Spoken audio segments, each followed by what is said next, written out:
voy a saludar, y me da un enorme placer, un amigo, alguien con quien he compartido también tiempos de pantalla en los momentos de Fórmula 1 con sus análisis, alguien que ha participado con buenos trabajos, piloto venezolano en la Fórmula 3, en la GP2, con experiencia como tercer piloto, por ejemplo, del equipo Marussia de Fórmula 1, pero probó Lotus, probó Caterham, probó Force India, estuvo allí un poco en todo ese mundillo y además corrió en IndyCar en la temporada 2015, con lo cual también lo podemos vincular y me gustaría su opinión de la experiencia que está viviendo Agustín Canapino, ¿no? Por estas horas esperando Long Beach para el próximo fin de semana. Estoy hablando de Rodolfo Speedy González, que ya está en línea con nosotros y para mí, bueno, es un placer saludarte, Rodolfo. Hace rato que no nos vemos las caras personalmente, pero sí a través de la tecnología, ¿no? Cada tanto podemos hablar un poco de esta pasión que tenemos y que compartimos por el automovilismo. Gracias por atendernos, ¿cómo estás? Gracias, Cristian. Un saludo a todos tus oyentes, toda la gente de Carburando, los que nos están escuchando en YouTube, en Latinoamérica, y un placer y un gustazo estar compartiendo nuevamente pantalla contigo y bueno, con ese equipo de esos analistas de élite de automovilismo. Bueno, el placer es mío, Rodolfo. Y bueno, empecemos un poquito, si te parece, antes de ir directamente a lo de la Indy, ¿no? Y a tu experiencia en su momento y a lo que está viviendo Agustín. De tu paso, de tu vínculo con la Fórmula 1 y de lo que estás viendo hoy en día, de lo que está pasando en una categoría que está buscando innovar de manera permanente, con cambios, con cosas nuevas. Yo no sé si sos amigo del tema de los sprint y todas estas cosas. Yo ya manifesté públicamente mi punto de vista que incorporar todas estas cosas raras a mí mucho no me gusta, pero acepto y entiendo que a muchos sí les atrae, sobre todo al público nuevo. No sé cuál es tu mirada de todo lo que está pasando hoy. No, creo que la Fórmula 1 desde que tomó el control Liberty Media ha estado como un constante una búsqueda, ¿no? Hacia la evolución, hacia captar ese mercado que antes no tenía, que lo está logrando con, por ejemplo, la serie que ha salido en Netflix, ahora 4 carreras en Estados Unidos también, y ha ido probando ciertas cosas, ¿no? Recuerdo hace unos años que probaron una entrada de los pilotos a la grilla de parrilla como si fuera una pelea de lucha libre, cosa que abortaron inmediatamente, pues no me gustó nada, y creo que a nadie tampoco. Y bueno, las carreras de sprints, tema interesante, no creo que esté a favor o en contra, sino que no estamos acostumbrados a verlos, ¿no? Tantos años viendo la Fórmula 1 de free practice, quali y carrera. Las carreras en sprint sí que me parecen interesantes y yo sobre todo el año 2021 le dio ese toque picante a la Fórmula 1, un toque muy bonito, cuando por ejemplo la carrera sprint de Monza que ganó Daniel Ricciardo, la carrera sprint por ejemplo, Brasil, Interlagos, sí, que vimos esa remontada de Lewis Hamilton, que también en torno a eso lo ayudó también a remontar para la siguiente carrera. Bueno, tuvo el penalti también, pero a mí realmente yo creo que le añade algo de emoción al espectáculo, pero bueno, también es verdad que no estamos acostumbrados a ver esas cosas en la Fórmula 1.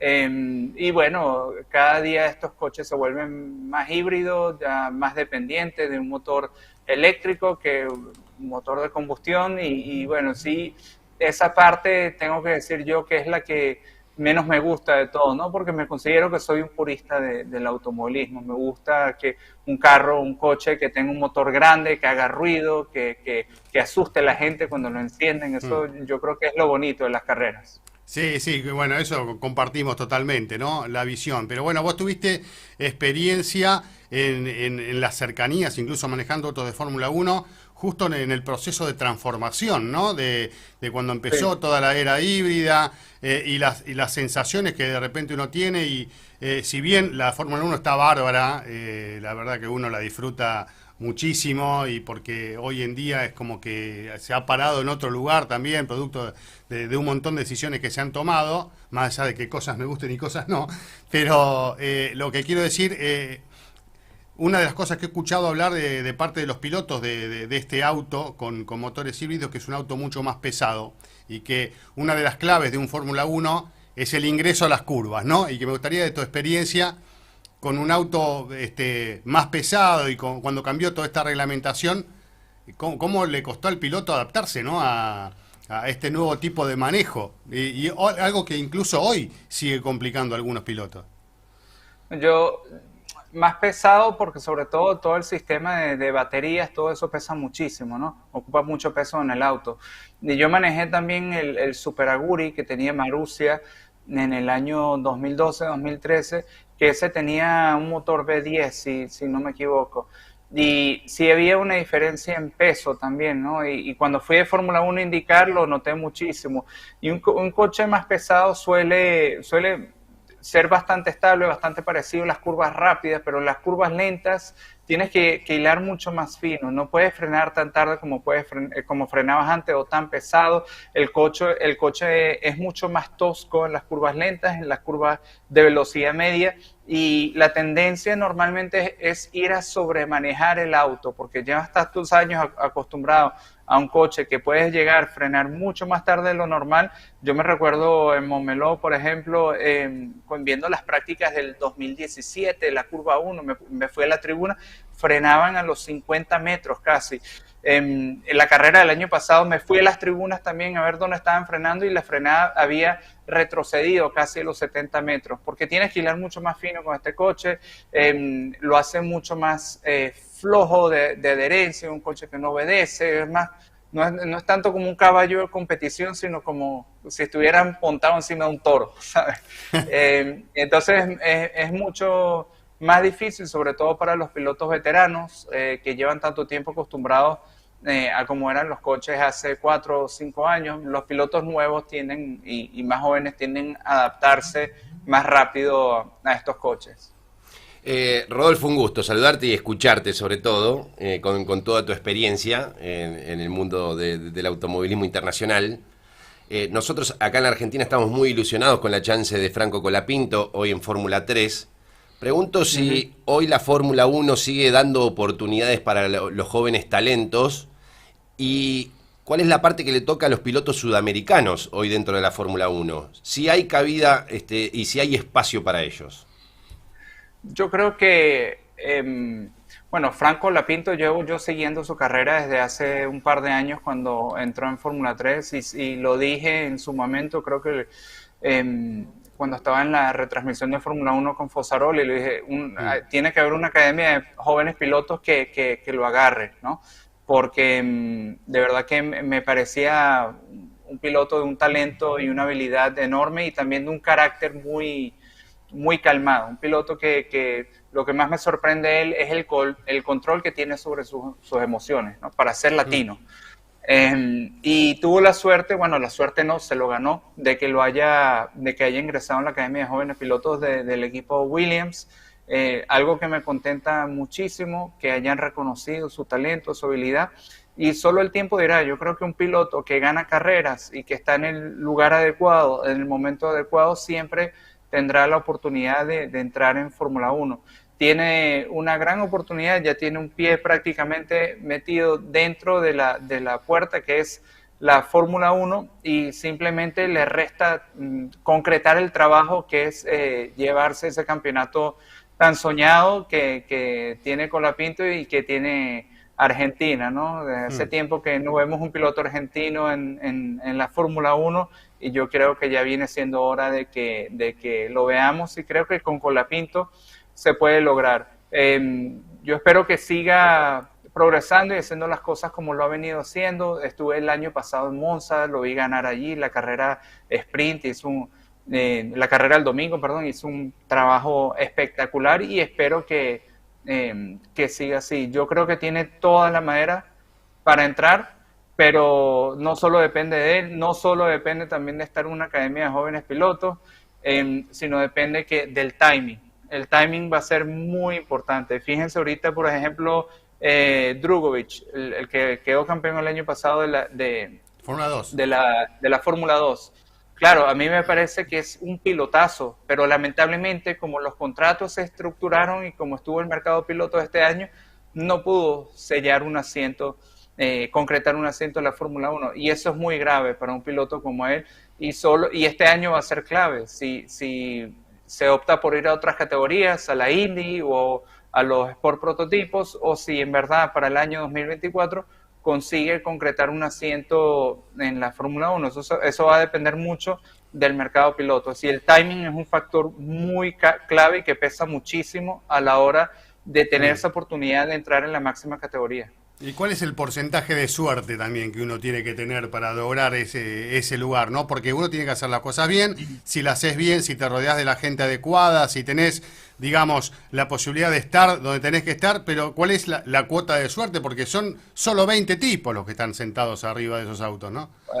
Te lo pongo así, ¿se acuerdan del partido Barcelona-Madrid que le metieron 5 goles al Madrid? Pues, sí. O sea, ustedes vieron, Iker Casillas estaba atento todo el tiempo, alerta, y le metieron 5 goles. Tú puedes hacer las cosas perfectamente bien y no tener la oportunidad. Y para mí el factor suerte va más relacionado a cómo te ven los equipos, pero también al timing y el mercado de pilotos. Y eso pesa, yo diría que un 60%, porque si tú haces el trabajo, ganas carreras, ganas un campeonato, estás en una academia de jóvenes pilotos, pero el mercado de pilotos está trancado, no vas a entrar en la Fórmula 1. Y entonces eso para mí tiene un peso muy importante. Yo le asignaría como por lo bajo un 50%.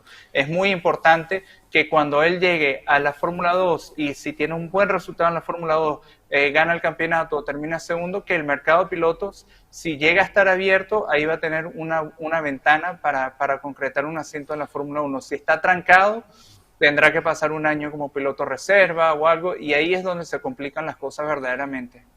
¿Y cómo ves a Williams como equipo de oportunidades para los que vienen de abajo, ¿no? Porque Williams es una de las escuderías que da chances a sus pilotos. Incluso ahora Logan Sargent es uno de ellos, ¿no? Sí, había un estigma de llegó una época hace 3 o 4 años donde la mayoría de los equipos preferían a los pilotos jóvenes. Fue la época que firmaron a Verstappen, que entró Albon, que entró George Russell, que entró como que esa camada de pilotos que venían todos de correr juntos en el karting, llegaron como que todos juntos a la Fórmula 1. Ahora se está normalizando otra vez, ahora le están dando peso también a los pilotos más veteranos, los pilotos de mayor edad, los pilotos de más experiencia. Yo creo que el factor Alonso ha ayudado muchísimo, ver a un Fernando Alonso 41, 42 años de edad, manejando mejor de lo que ha manejado, que lo he visto yo manejar en toda su vida, con la velocidad de un piloto de 20, 22 años de edad, pero con la madurez de un tipo veterano, y eso ha ayudado a balancear, ¿no?, un poco el mercado de pilotos. Vemos como Haas apostó por Nico Hülkenberg, pudo haber apostado por un piloto joven, y yo creo que de momento Williams ha mantenido, yo creo que un rol muy interesante porque sigue apostando por los jóvenes talentos. Lo hizo en su momento como con Nicolas Latifi, ahora con Logan Sargent, y yo creo que es como que el paso natural para entrar a la Fórmula 1 en estos momentos es con el equipo Williams. Fíjate que, por ejemplo, Pietro Fittipaldi tiene mucho tiempo en Haas y no ha podido concretar un asiento ahí, lo han mantenido de reserva, pero para mí yo creo que le hubieran dado el asiento a Pietro Fittipaldi y lo hubiera hecho bastante bien, creo yo. Antes de pasar al tema Indy, que también queremos meternos en ese terreno y no robarte tanto tiempo tampoco, en tu caso personal, ¿cuál fue el escollo para dar ese último salto? En el mío hubieron varias circunstancias. Yo estuve a punto de concretar en Marussia en el año 2014 y el deadline, el tiempo que teníamos era hasta el 7 de enero y no habíamos concretado de sponsor para esa fecha, con lo cual luego me ofrecieron un rol como piloto reserva. Tampoco ahí yo no lo quise tomar porque no quería estar 2 años ya de piloto reserva, preferí mirar hacia otros caminos. Luego estuve en conversaciones con Force India, pero Force India, bueno, tenía a Checo Pérez, que ya tenía experiencia, tenía sponsor también, y bueno, ya ahí yo decidí mirar hacia la India, hacia los Sport Prototipos, porque vi que pasar otro año sin competir, otro año de piloto reserva, realmente no tenía sentido para mí. Yo quería estar compitiendo. Aparte, pues con Marussia, yo sí noté que a final de año ya iba un poco decayendo. Con las nuevas regulaciones también no mejoraron mucho el chasis. Tuvieron suerte de tener esos puntos en Mónaco con Jules Bianchi. Creo que sortearon muy bien las circunstancias de carrera, pero más allá de eso vimos que incluso estaba cayendo por detrás de Caterham, y realmente pues prefería intentar hacer otras cosas en los prototipos o quizás Indy. Me gustó mucho la Indy. Mm. Bueno, y además, me olvidé de decirlo, pero hace poquitos días Rodolfo acaba de ganar, se sumó al Campeonato Británico de Endurance y se quedó con la victoria. Así que también las felicitaciones del caso, Rodolfo, que es una nueva experiencia para vos también, ¿no? Sí, muchas gracias, de verdad. Yo pensé que, bueno, 8 años sin conducir, entrené muy, muy poquito.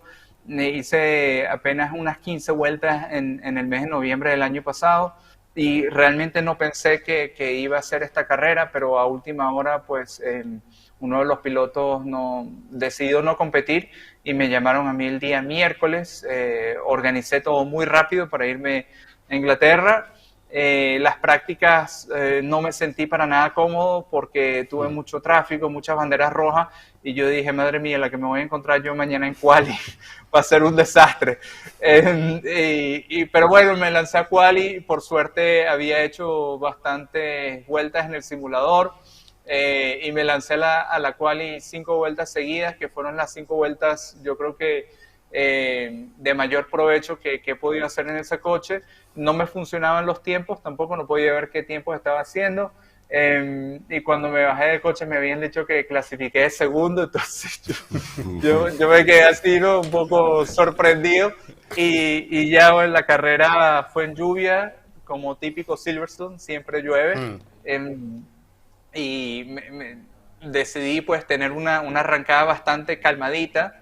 De hecho, me adelantaron un par de coches y logré rápidamente, un par de vueltas, recuperar la segunda posición, y me puse a perseguir al que iba de primero, Charles Hall, un piloto que ha competido en Estados Unidos, que hizo un poco de Champ Car, un piloto de experiencia.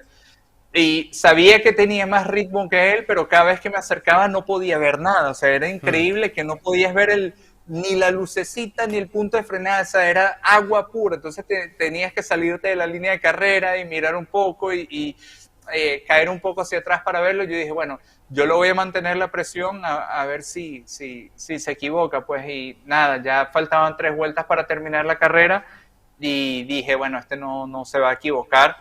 Yo veía que él iba muy al filo de la navaja, yo también, pero vi que no se iba a equivocar. Y dije, bueno, ya nada, voy a terminar de segundo, excelente resultado, pero adelantando a uno de los rezagados se fue un poco ancho, y pum, ahí es cuando yo aprovecho, y ya una vez entro en aire libre, sin que me estén echando spray en toda la ventanilla del coche, pues ya puedo mejorar un poco el ritmo, y así fue, y ganamos la carrera sprint. Luego en la otra carrera sprint mi compañero de equipo llegó de quinto, que lo hizo también bastante bien, y por desgracia en la carrera de resistencia, la carrera larga, la de 2 horas que se comparte el coche, pues tuvimos una falla mecánica cuando conducía a mi compañero de equipo y no pudimos seguir en carrera, pero por lo menos ganar pues para mí fue increíble luego de tanto tiempo. Yo no pensé que volvería a competir, yo lo intenté, pero de verdad que se hacían mucho más escasas las oportunidades.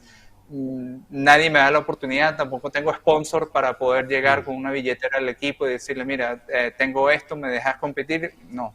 Y entonces tuve que hacerlo de esa manera, pero por suerte me fue bien, y creo que ya estamos cerrando ya para el resto de la temporada, Dios mediante, con los sponsors del equipo. Mercado difícil el de Inglaterra, ¿eh? Porque los circuitos angostos para los autos GT es Mm. difícil. Por lo general también la presencia del clima también es complejo. Pilotos que conocen mucho los circuitos Sí, claro. ingleses. No es fácil el escenario de Inglaterra, ¿no? Sí, fíjate, mira, Rafael Marcelo ganó todo lo que había que ganar el año pasado en el GT World Challenge. Ganó el campeonato, el sprint, ganó el endurance, ganó otras carreras, ganó en Alemania también. y luego se fue al campeonato británico de Gran Turismo y ha tenido un comienzo bastante complicado, ¿no? En Oulton Park tuvo contratiempos, o sea, pues son circuitos complicados y son circuitos donde hay muchos Angostos. especialistas, Sí. angostos, Son hay muy muchos particulares, que pilotos con pianos especializados en altos, muchos viejos, ¿no? circuitos. Sí, sí, sí, y que no permiten errores. O sea, tú pones dos ruedas y no tienes esas escapatorias que tienen los circuitos de Fórmula 1, sino que tienes la grama y luego más allá de la grama está la pared de los neumáticos y te estampas una, ¿no? Entonces es así, no te puedes equivocar. La próxima carrera es un Brands Hatch, un circuito muy Uf. corto, pero con unas curvas muy rápidas, entonces eso va a estar interesante. Sí, señor, sí, señor. Bueno, hablemos de la IndyCar y has tenido experiencia en la categoría, sabés lo que significa manejar estos autos. Nosotros, a raíz de la incursión de Agustín Canapino, nos interiorizamos mucho más, aunque sabíamos ya de antemano de qué se trata. Es un auto difícil, muy exigente para el físico, con pilotos muy experimentados, ¿no? Hay que lidiar con un montón de cosas en un esquema automovilístico diferente al europeo. ¿Cómo fue tu experiencia y cómo imaginás o cómo ves lo que está haciendo Agustín? No sé si tuviste la posibilidad de ver un poco la experiencia de Canapino en estas dos primeras competencias. Sí, he visto las dos primeras carreras. Te confieso que yo no conocía a Agustín Canapino. Conozco más a los otros pilotos argentinos, pero estuve buscando un poco su perfil cuando vi que firmó en IndyCar. ¿Quién es? Y yo dije, madre mía, nunca ha conducido coches de fórmula, Sí.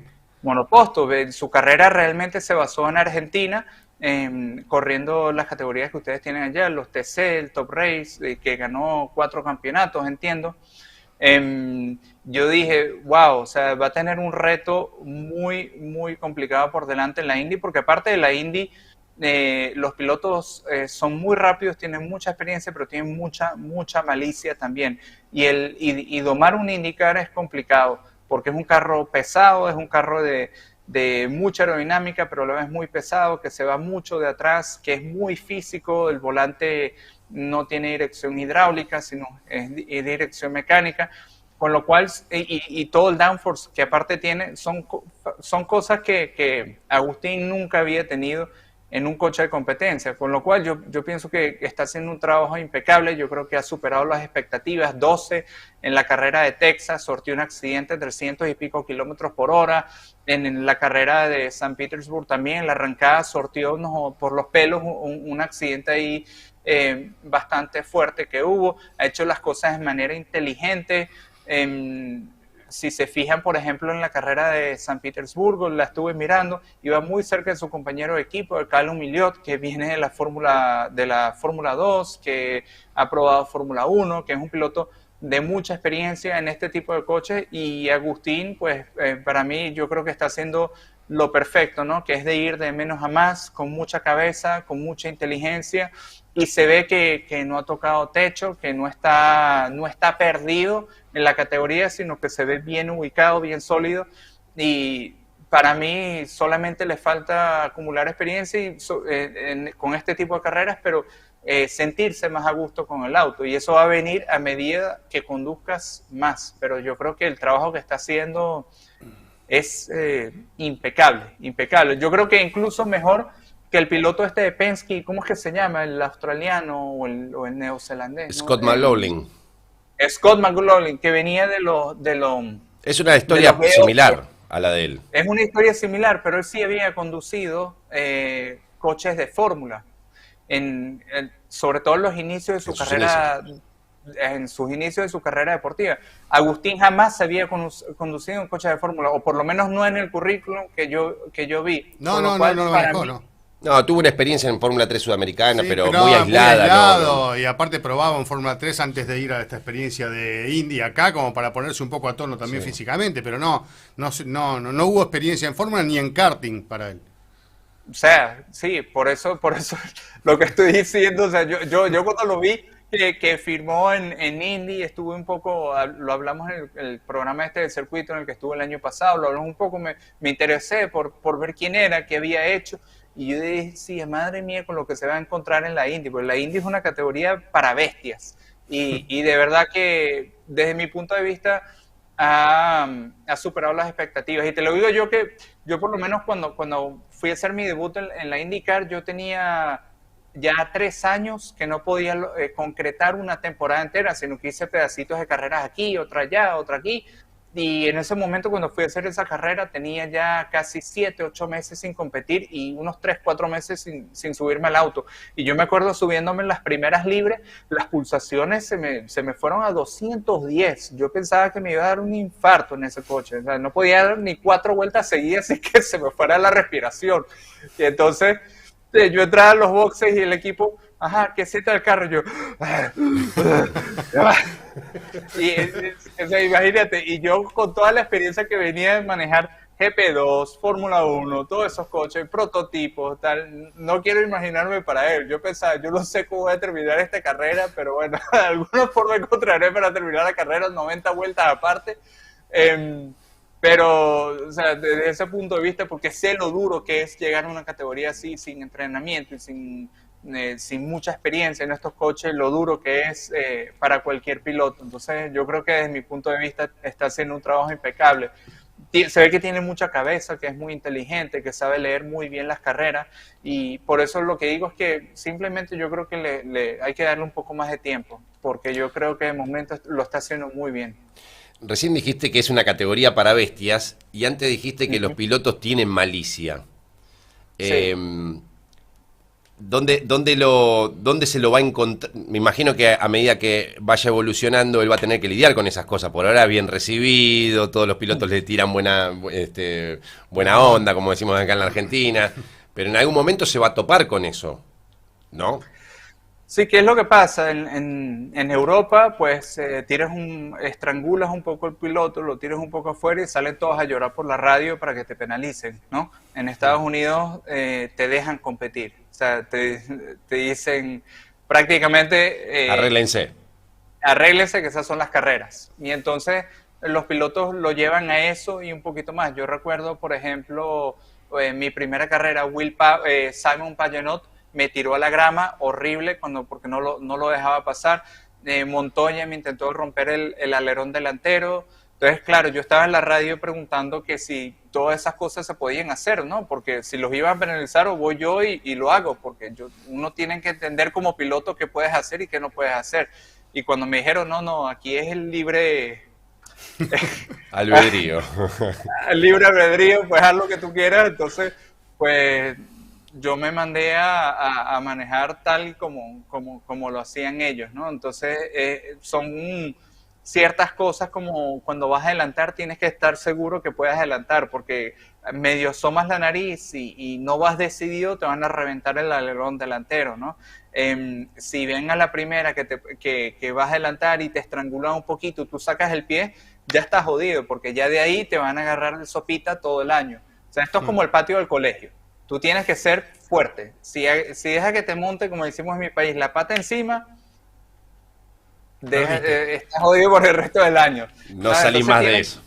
Tienes que ser fuerte, tienes que tratar a tus rivales como ellos te tratan a mí. A mí, por lo menos, después de la primera carrera, Montoya me dejó de hablar. O sea, y me miraba feo porque sí, me intentó estrangular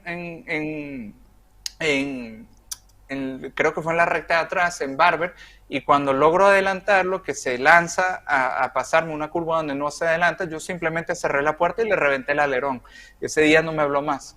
No, pero es un poco así, tienen que ver que eres un piloto fuerte y que eres un piloto decidido, porque si notan un poquito de debilidad, solo un poquito, ya ahí pues no te van a respetar.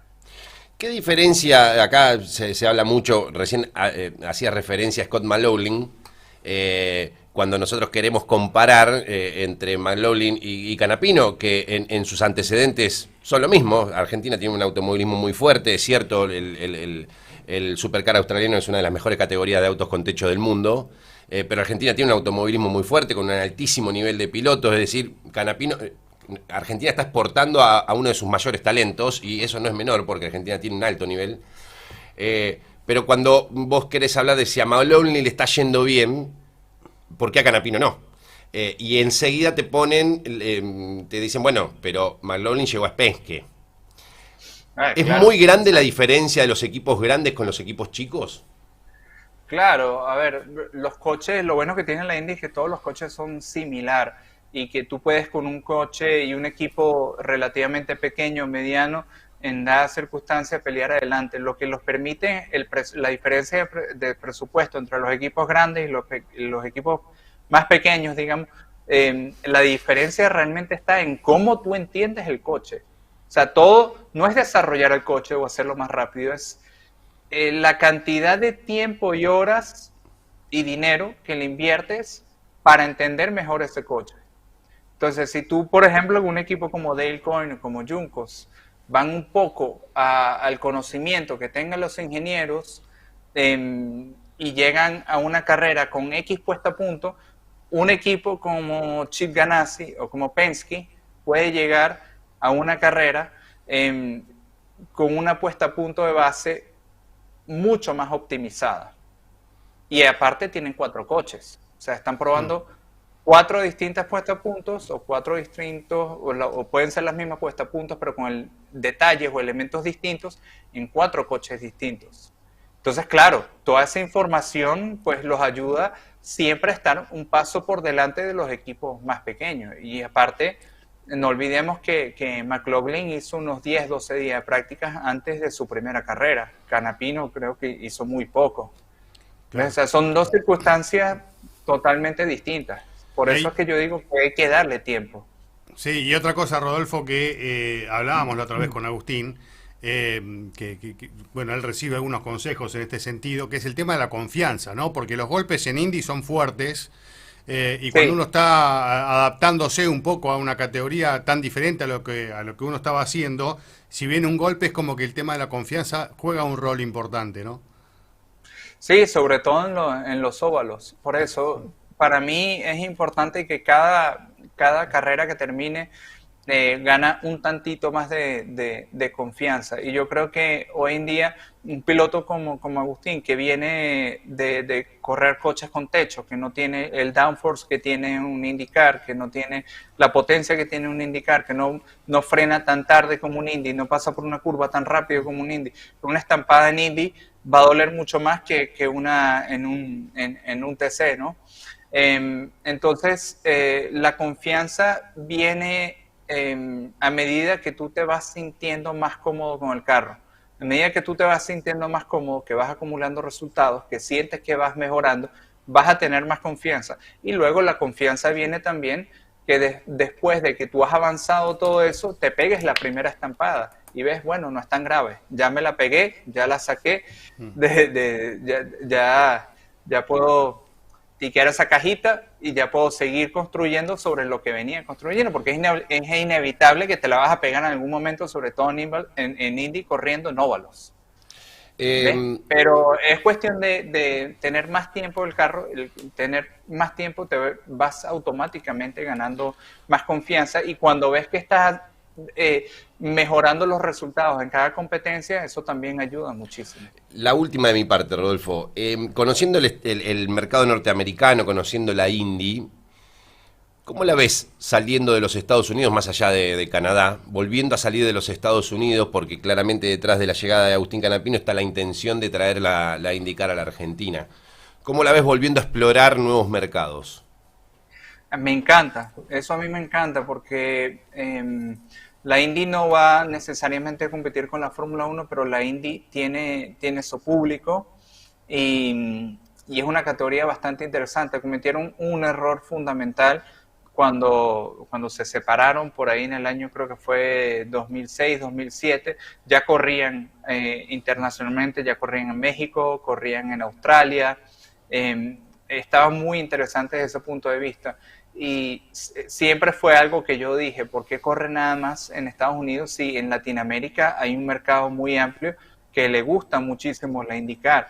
Y yo espero que no solo sea en Argentina, que sea en México, en Venezuela, que vuelva a correr en Surfers Paradise, en Australia, en esos sitios. Yo creo que incluso llegaron a correr en Lausi, Rimotegi, Inglaterra, ¿no? Sí, Lausi Ring, corrieron en Inglaterra, en Brands Hatch. La Indy es un campeonato que tiene muchísima afición. Y bueno, tendrán sus limitaciones económicas, no sé por qué no lo hicieron, tienen tantos años sin salir, pero yo creo que va a ser muy, muy bueno para la categoría. Y bueno, si llega a Argentina también, y más con lo que está haciendo Canapino, de verdad, te digo, me da muchísimas ganas de volver a correr IndyCar. O sea, viendo lo que está haciendo McLaughlin, Canapino, toda esa gente, yo voy, como que me veo tentado. Sería interesante hacer una prueba para ver qué tal me siento. Bueno, vamos a llamarlo a Juncos ahora a ver si tiene un tercer auto para Rodolfo González, y ya armamos el combo completo. Rodolfo, un placer, como siempre, hablar con vos, muy, muy claro en tus conceptos y bueno, que se repita esta charla seguramente más adelante, porque no volver a hablar de otras cuestiones. Te mando un abrazo enorme y bueno, que sigan los éxitos también ahí en todo lo que te propongas. Muchas gracias chicos. Siempre encantado de compartir con ustedes y contigo, Cristian. Y bueno, estaremos hablando en otra oportunidad y un saludo a todos sus oyentes y a todo el público en Argentina. Un fuerte abrazo a todos.